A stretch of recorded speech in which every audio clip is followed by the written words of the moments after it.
como su antecesora y antecesor, tiene 30 minutos en esta primera intervención. Señoría. Señoría, tiene la palabra. Señor presidente, muchas gracias. Señorías, la veo usted muy leninista, señora consejera.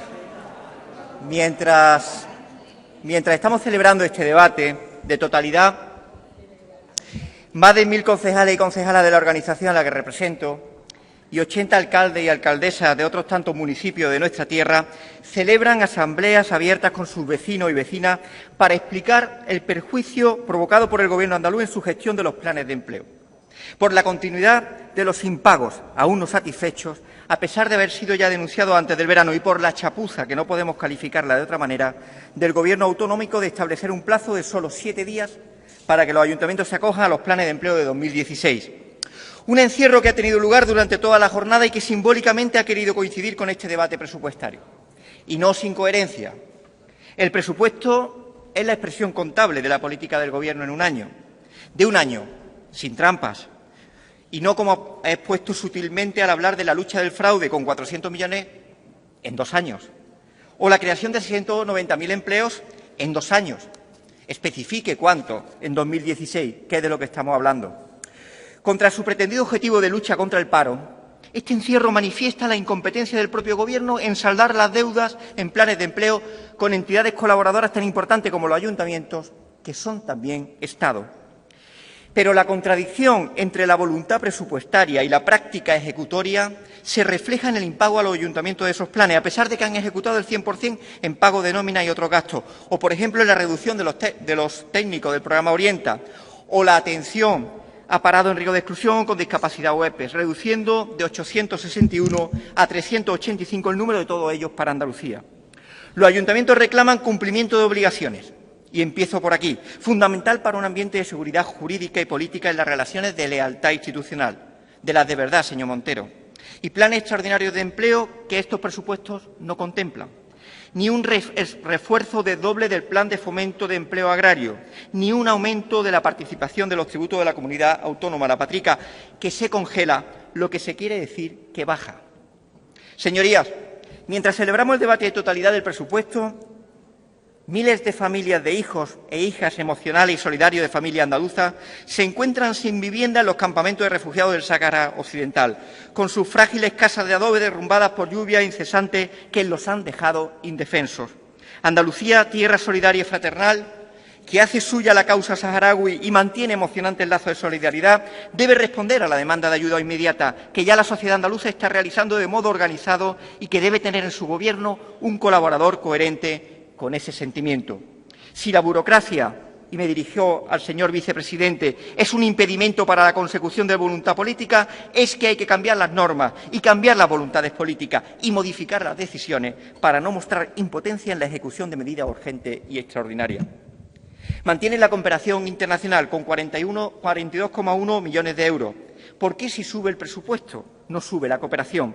Andalucía es ejemplo en un mundo de trabajo en cooperación internacional. Andalucía es tierra de paz, lo que la hace incompatible con la presencia en nuestra tierra de las bases militares norteamericanas. Denunciaremos en esta Cámara hasta la última coma del acuerdo de las bases militares, hasta que se conviertan en plataformas de ayuda humanitaria. Porque Andalucía, a pesar de ser tierra de dificultades, o precisamente por eso, hunde sus raíces solidarias que ennoblecen a un pueblo destacado en su apertura y esfuerzo colectivo, con mucha memoria, con migración que vuelve de manera recurrente y a miles de personas, principalmente jóvenes, en busca de un empleo fuera de Andalucía. Los datos del paro, conocidos ayer, suponen un jarro de agua fría a la cacareada recuperación económica que por sí solos son ya una enmienda a la totalidad del presupuesto. Paro en Andalucía, de nuevo por encima del 1.000.000 de personas. Se les debería a ustedes poner la cara colorada por pronosticar un 3,6% de crecimiento de la economía andaluza para el año que viene. Ahora la tiene naranja. Debería ponérsele la cara colorada. Los datos del paro son unos datos negativos que aumentan aún más la desazón. Si tenemos en cuenta la temporalidad y el carácter parcial de los horarios de los contratos. Son datos negativos, sin profundizar en la brecha de género y de edad, con una doble discriminación insoportable En el caso de las mujeres de menos de 25 años, donde el paro asuela datos negativos porque están vinculados a datos de población en riesgo de exclusión y pobreza, con 420.000 hogares con todos sus miembros en paro, de los que 189.000 no tienen ingresos, con 853.000 niños o niñas en riesgo de pobreza y exclusión social infantil, 51% de la población infantil menor de 17 años. Son datos que nos llevan al debate en el Día de la Marmota, en los que la constante, permanente, rocosa del comportamiento del mercado laboral está vinculada a la excepcionalidad y alejada de una verdadera apuesta por el empleo estable de calidad, que tiene más que ver, y ahora hablaremos de ello, con una radical. La precariedad y la inseguridad laboral se traducen en conflictos por todo el territorio andaluz. Astillero, Vodafone, Estuperfil, Los Amarillos, Lindeco, el sector público andaluz con Agapa y Amaya en su inseguridad, los trabajadores o traductores del lenguaje de sordos, 061, las trabajadoras y trabajadores del campo. Nos encontramos, señorías, con una economía dependiente en exceso del sector terciario, conformada de temporeros en el campo y en el turismo, que impugna el cuadro económico de recuperación en que se basan estos presupuestos, porque es un cuadro económico falso. Ni es real en datos macroeconómicos sin entrar en indicadores sociales, ni es real en datos de empleo sin entrar ni siquiera en la calidad del mismo. Del presupuesto se esperan siempre dos cosas: garantizar servicios públicos universales en educación, sanidad y servicios sociales, y que ayuden a la reforma de la estructura económica. La primera cuestión choca principalmente con las limitaciones del gasto. La segunda, aunque también depende del volumen de recursos públicos, obviamente, choca sobre todo con las propias estructuras económicas que son socialmente ineficientes. Este es el corazón político de la autonomía andaluza. Un corazón roto por la propia autolimitación de la Junta de Andalucía de la acción pública sobre la economía. Ustedes mismos lo reconocen, cuando tanto los ejes de la política fiscal y la política monetaria escapan a la competencia autonómica. La primera corresponde al Gobierno central, la segunda al Banco Central Europeo. Pero el problema, señora consejera, es que también lo frenan cuando ralentizan y ponen obstáculos a la creación de instrumentos financieros alternativos como la banca pública, de la que hacen informe negativo a un proyecto de ley que presentó Izquierda Unida, parándose en las alegaciones presentadas por el Banco de España, de la que hablaré un poco más adelante. Nosotros justificamos desde el Grupo Parlamentario de Izquierda Unida nuestra enmienda a la totalidad a partir de una contestación negativa que vamos a argumentar a las siguientes preguntas. Primera pregunta: ¿es el presupuesto andaluz para 2016 un instrumento útil para salir de la crisis económica?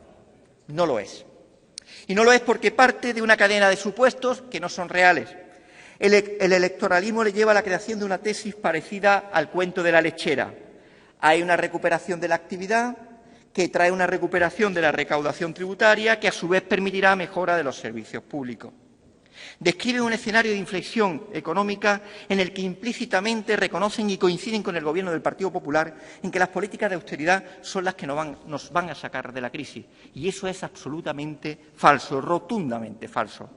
Por eso están ustedes presos de una contradicción, y lo he expuesto en los sucesivos debates de los grupos anteriormente.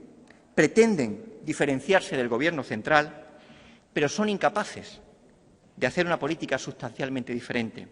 E intentan aguantar el cántaro con la leche al menos hasta las elecciones generales, pero al final, como en el cuento, se romperá el cántaro en forma de modificación o no disponibilidad presupuestarias. Señora consejera, la enmienda a la totalidad a sus presupuestos se la va a hacer usted misma en cuanto pasen las elecciones generales. Le pedimos que diga aquí que estos presupuestos no van a modificarse tras la campaña electoral. Atrévase a asegurarlo. Se le puede reconocer al Gobierno andaluz la voluntad de expandir los gastos en los servicios públicos, pero tropieza con unas limitaciones cuya razón de ser última comparte.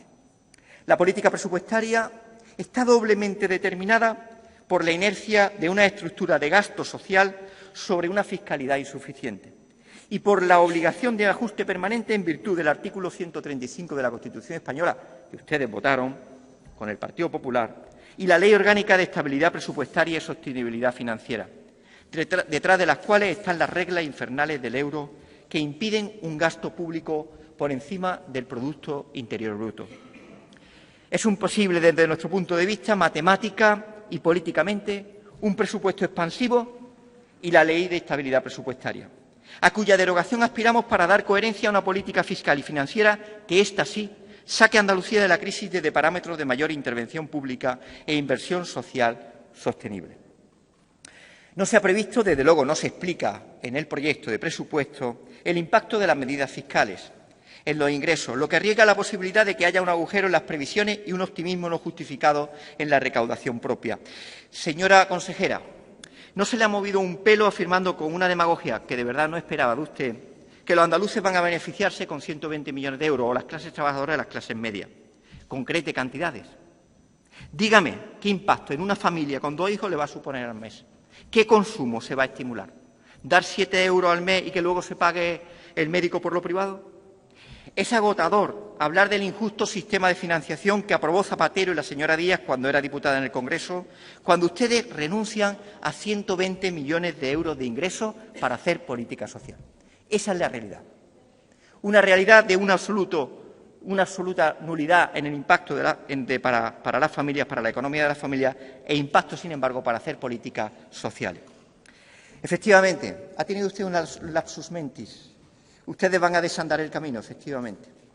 Ustedes van a desandar el camino de la función social de la vivienda, del Banco Público de Tierra, sobre el que no hay ni una partida presupuestaria, del avance de la enseñanza pública, donde aumenta la asignación a los conciertos, de la movilidad sostenible. Ustedes no están al margen de la teoría económica liberal. La asumieron con el artículo 135 de la Constitución española en la reforma que hicieron en septiembre de 2011, con la asunción del Tratado de Libre Comercio de Estados Unidos y la Unión Europea, de la estafa de la colaboración público-privada. Por eso estos presupuestos, desde nuestro punto de vista, no son instrumento de salida de la crisis económica. La segunda pregunta. ¿Forma parte coherente de una estrategia estos presupuestos que configure un nuevo modelo productivo para Andalucía? No lo forman. Coincidimos en la búsqueda de una economía más productiva e innovadora, que dé prioridad a la economía real sobre la especulativa. Pero ya tenemos agotadas las interlocuciones, las mesas de diálogo, la definición de las prioridades y objetivos de la economía andaluza. Está ya hablado. Por sectores estamos de manera estratégica y contundente el turismo, la construcción sostenible, vinculado al paso estratégico de la estacionalidad a la permanencia, es diagnosticar, pero no es hacer política presupuestaria. Apostar por la reindustrialización sin traducción en medidas concretas busca un aplauso fácil que se convierte en requiere una condición previa para la credibilidad del tejido que genera empleo en Andalucía, pymes, autónomos y economía social, incluida la del tercer sector. Y esa condición previa es que existe un instrumento financiero al servicio del tejido productivo que facilite el crédito en condiciones favorables para la actividad económica real, que es la que genera empleo. Y asistimos con perplejidad no exenta de desazón al sometimiento nuevamente de la señora Díaz al dictado del IBEX 35. Visten de regañina del Banco de España lo que es un mandato de los banqueros privados de este país. Señora Montero, dígame dónde pone en el informe del Banco de España, que usted me facilitó ayer, que no podemos poner en marcha el banco público. Ustedes están ejemplificando la eterna contradicción de supuestas pretensiones de cambio en política económica con la asunción de los grandes consensos del bipartidismo con la Comisión Europea. Sí, utilizan la excusa de las alegaciones que presenta el Banco de España, que hace una referencia normativa que entiende debe incorporar el proyecto de ley, para ustedes informar negativamente del mismo. Estos presupuestos no sirven para apuntalar un cambio productivo real. Mire, clama el silencio y la ausencia de referencia al Tratado de Libre Comercio. ¿Cómo es posible que un tratado entre Estados Unidos y Unión Europea, cuya negociación sigue adelante y que obliga a que el Gobierno se pronuncie sobre las consecuencias y la ruina que puede generar en el sector productivo, no se aborde en la ley de presupuestos? Porque habrá que decirle a las pymes y a las cooperativas y a los autónomos que nosotros defendemos y que ustedes dicen defender, lo que puede provocar de desaparición de gran parte de la actividad económica y la ruina de las explotaciones agrarias de carácter familiar, que son la base del sector primario andaluz. Y lo grave políticamente de esto no es porque den victorioso al TTIP, que no lo está aún, sino porque lo dan por bueno. Hablan de políticas de empleo como la estrella de los presupuestos, pero incluyen en el fomento de empleo la incorporación de los Alpes. Pero incorporación de los Alpes a consecuencia de las sentencias judiciales. Es una recuperación de empleo perdido y sin razón asistida por la justicia. Se quedó parado por el adelanto electoral nuestra propuesta para resolver este conflicto, que ha perdido un año y más de 100 millones de euros. O 174 millones de euros como un proyecto de inversión nuevo de inmovilizado material que se pretende para iniciativas locales de empleo, pero que, sin embargo, no aparecen en transferencias, sino en inversiones. No aparecen en transferencias para los ayuntamientos. Si aparecen en inversiones, ¿qué son? ¿Encomiendas? ¿Van a ustedes iniciar una privatización de las políticas activas de empleo? Queremos respuestas a estas preguntas. Porque el otro mantra que ustedes aluden, a usted le vale el Che Guevara, el emprendimiento, el IBEX 35, el artículo 135, me quedo perplejo. Digamos que es usted una política holística, le cabe todo, poliédrica. Y entonces, en el nuevo mantra, señora Montero, se lo digo con mucho cariño, como sabes que te tengo, el cambio de paradigma profundamente ideológico y neoliberal de sustituir el derecho al trabajo que debe garantizar y promover el Estado a esa obligación del emprendimiento. Mire usted, el Estado debe garantizar el empleo. ¿Qué es esto del emprendimiento como la nueva fórmula de creación de empleo? Es la perversión de convertir un derecho básico para el bien vivir en una responsabilidad individual para el acceso al empleo, el autoempleo, lo que conlleva que el éxito o fracaso laboral sea por propia responsabilidad y nunca vinculada a la necesidad de una economía al servicio de la gente y de la creación de empleo. La culpa del paro al final será del parado a la parada. De vergüenza, compañeros o señorías. Plantea un nuevo estímulo en forma de ayuda de 133,8 millones de euros para autónomos. Lo primero que tienen que hacer para que se ejecuten es quitar burocracia. Eso sí que significa ayudar a los autónomos, quitar una burocracia de la que ya están cargados, como bastante tienen con el adelanto del IVA sobre factura y no por venta. Los actuales fondos que tienen no se están gastando. Y si seguimos por ese camino, no se van a gastar. ¿Qué objetivos buscan con esta ayuda? ¿Nuevos falsos autónomos? ¿Nuevas relaciones laborales que estimulen a los ahora trabajadores por cuenta ajena a que al calor de los estímulos se conviertan en autónomos para recibir la ayuda? ¿Abrimos la caja de Pandora de ayudas indirectas a empresas a través de esas ayudas que sirvan a cambio para una detracción salarial de los trabajadores? Cuidado con esto. Cuidado con una financiación indirecta y un cambio de formulación en las relaciones laborales. Hablamos de los sectores prioritarios, pero las políticas económicas en esos sectores, agricultura, energía, comercio, turismo, retroceden o crecen menos que el presupuesto. ¿De verdad que contribuyen con solo 3 millones de euros en renovación de plantas hoteleras al cambio productivo? La investigación en infraestructura pública retrocede. Las subvenciones a empresarios crecen. Se producen políticas de apoyo frente a descapitalizaciones de empresas. Y la colaboración público-privada. Señora consejera, huele a restauración de un modelo que supone cuadruplicar los gastos de inversión de infraestructura y obra pública. Hipoteca presupuestos y generaciones de andaluces que deberán pagar gastos financieros que superarán al periodo biológico, ojalá que no, de sus señorías.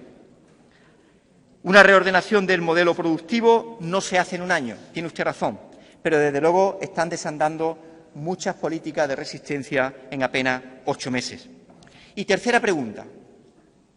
¿Satisface el presupuesto en sus prioridades declaradas los objetivos que pretende cumplir?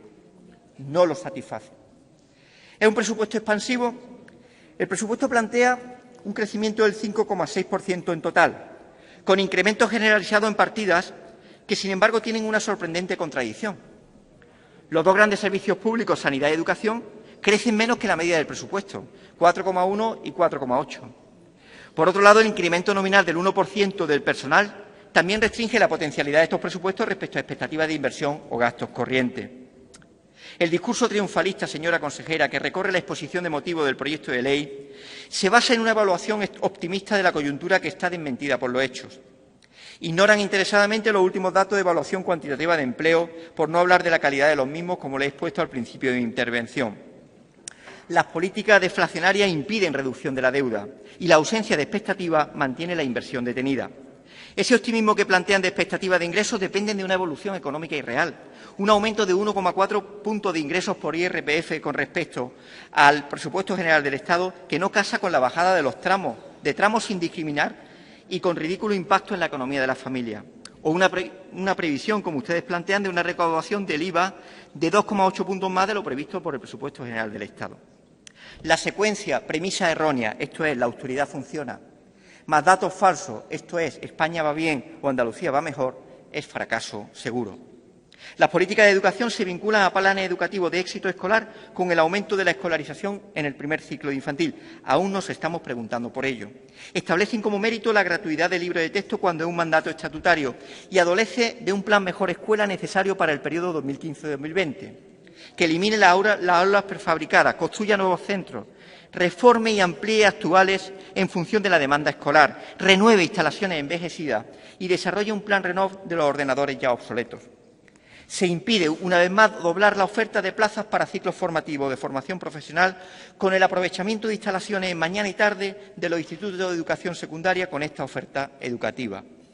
Se echa de menos que la investigación en las universidades no venga acompañada de financiación suficiente a proyectos de enorme impacto social, como el derivado de la Universidad de Granada en la lucha contra el cáncer, entre otros. La debilidad de la investigación y el riesgo de la fuga de cerebros vienen determinados por la infrafinanciación y sueldos de miseria en personal altamente cualificado y deseado en otros países que valoran el conocimiento. Señora consejera, la mejor política universitaria empieza por cumplir con los pagos a las universidades. No se garantiza un sistema de sanidad de calidad que concentre los recursos en la prioridad de atención y mantenimiento óptimo de la red de hospitales y centros de salud públicos. O la reorganización que no se da de partidas dedicadas a la derivación a la atención privada en favor del sostenimiento de los centros públicos. Ya sabe usted de nuestra defensa de la subsidiariedad en el uso de la concertación, tanto de la educación como de la sanidad. No puede haber ni una derivación a clínicas privadas mientras no estén abiertos y en funcionamiento pleno todos los quirófanos y todas las plantas de hospital. No se concretan las políticas de igualdad como vector transversal del presupuesto. No hay datos convertidos en asignaciones presupuestarias que actúen contra la feminización de la pobreza y del paro y precariedad laboral en niveles aún mayores que la media de la población.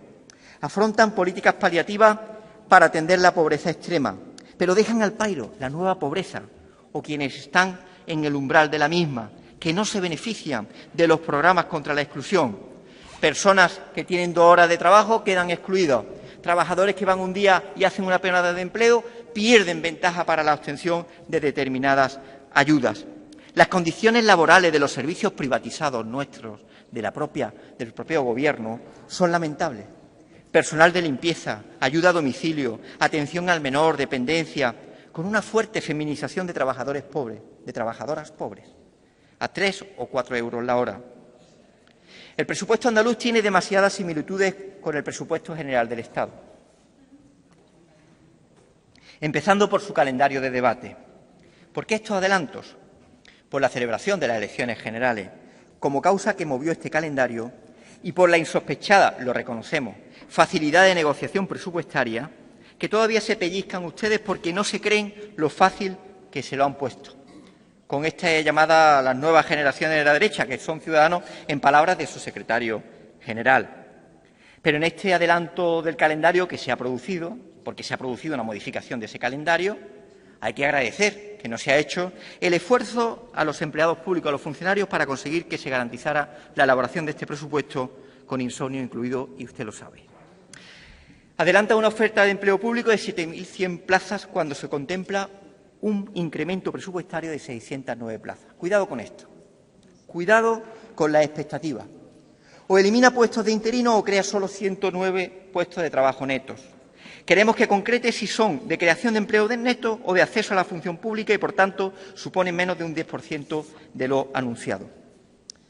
En conclusión, señorías, nos encontramos ante unos presupuestos electoralistas como nunca antes, vinculados a la creación de unas expectativas irreales, a un espejismo de recuperación que no se refleja en los indicadores sociales y de creación de empleo. Más que un presupuesto, esto es un programa electoral.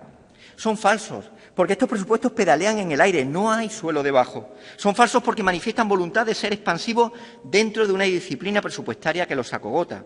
No combaten la política de austeridad, sino que la aplican a marcha y martillo. Y, señoría de Ciudadanos, hay que leerse los presupuestos. La fe no es una categoría política. Porque nos parece una falta de respeto absoluto a los andaluces que haya diputados y diputadas que hoy van a dar luz verde al trámite presupuestario y reconozcan que no se lo han leído. En cualquier caso, señoría de Ciudadanos, si hoy pulsan el botón para que estos presupuestos inicien su trámite parlamentario, Más les vale ponerse a estudiar, porque habrá que verse de nuevo cuando pasen las elecciones generales. Y tendrán que responder ustedes también, igual que el Gobierno, por ellos, cuando a estos presupuestos no los conozca ni el Gobierno que los parió. Por todo lo expuesto, señorías, desde Izquierda Unida pedimos que apoyen la devolución de este presupuesto al Consejo de Gobierno. Muchas gracias. Muchas gracias, señor Maillo. Señora consejera, no es un problema de comprensión, es un problema de discrepancia política. Mire, el texto con el que empiezan las orientaciones generales del presupuesto dice, ustedes lo dicen, la evolución reciente de la economía andaluza da muestras de estabilidad y recuperación, confirmando un cambio de tendencia y tanto el consumo como la inversión han vuelto a registrar tasas positivas de variación con reflejo del retorno progresivo de la confianza. El dinamismo en la actividad económica está teniendo un impacto muy positivo en el mercado de trabajo. Mire, los datos de empleo ayer, que confirman la tendencia del tercer trimestre de la EPA, son ya una enmienda a la totalidad de este presupuesto, señora consejera. Lo amortiza, si me permite la expresión. Yo sé que usted se considera a sí misma no susceptible de mejora, pero yo que soy un humilde aprendiz en el debate parlamentario, yo sí le pido una cosa. La primera, nosotros no renegamos de nada. No utilice el paternalismo en el debate político. Nosotros, fíjese, no renegamos. ¿Sabe quién ha renegado? Ustedes han renegado. Ustedes han renegado con un cambio de paradigma en la aportación contradictoria con el emprendimiento como el nuevo mantra. Dígaselo a sus militantes, díganselo a la gente, incluso a votantes suyos, que son trabajadores por cuenta ajena. Ustedes han recuperado la colaboración público-privada, que es un expolio a las arcas públicas. Nosotros mantuvimos y fuimos indicador de resistencia. Nosotros mantuvimos, además, la resistencia a que fueran despedidos trabajadores del sector público en el peor momento de la crisis. Y ustedes plantearon una apuesta por hacer despido en el sector público. Si quiere, abrimos ese debate. Sí. Y nosotros resistimos. Y de eso nos sentimos orgullosos. Porque podemos decir que mientras estuvimos en el Gobierno no se despidió a un empleado del sector público de empresas públicas, sí. Nosotros planteamos un cambio de paradigma en la parte variable de la educación. Mire ustedes planificaban la educación durante todos los años que han gobernado, en solitario o con otras fuerzas políticas, con un planteamiento fijo en torno a la concertada y después escolarizaban en la pública. Y nos encontrábamos con ciudades donde había aulas vacías en colegios públicos porque se había hecho en concierto de centros privados. Es el paradigma del que nosotros nos sentimos orgullosos de haberlo cambiado. Y se cambió porque estaba Izquierda Unida. Nosotros planteamos, señora consejera, el salto del 70 al 100% de los eventuales estructurales. Reconózcalo. Fuimos nosotros los que lo planteamos. Por cierto, después no han cumplido en su ejecución.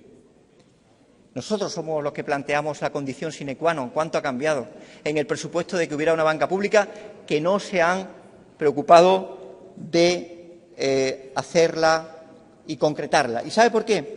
Porque este presupuesto, desde nuestro punto de vista, señora consejera, tiene partidas que repiten y que se repiten, pero no por mantenimiento de políticas, sino porque no se han gastado los 18 millones de euros asignados a la banca pública.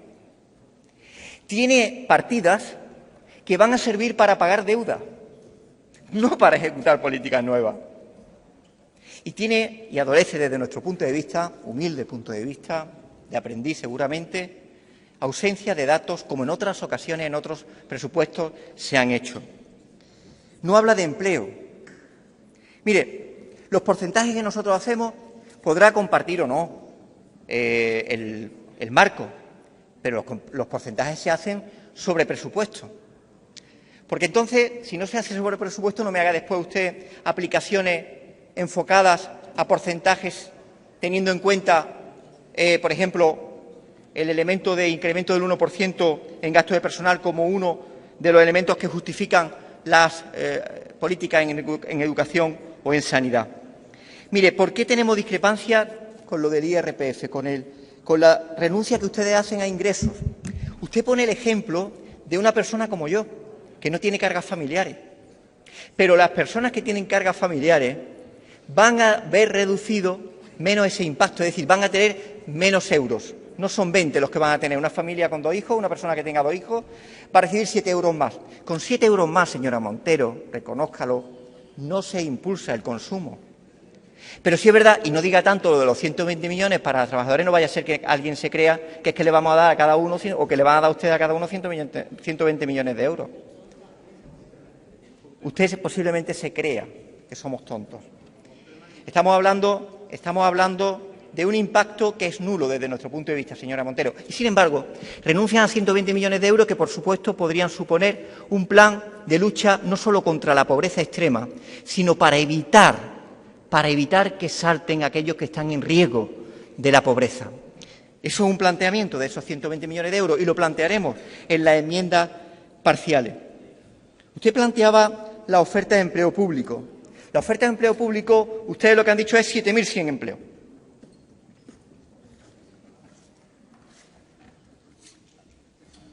Pero en términos presupuestarios, el incremento de personal se vincula a 609. No es lío, es lo que quiero decir, que no genere una expectativa de pensar que se van a crear 7.100 puestos de trabajo más.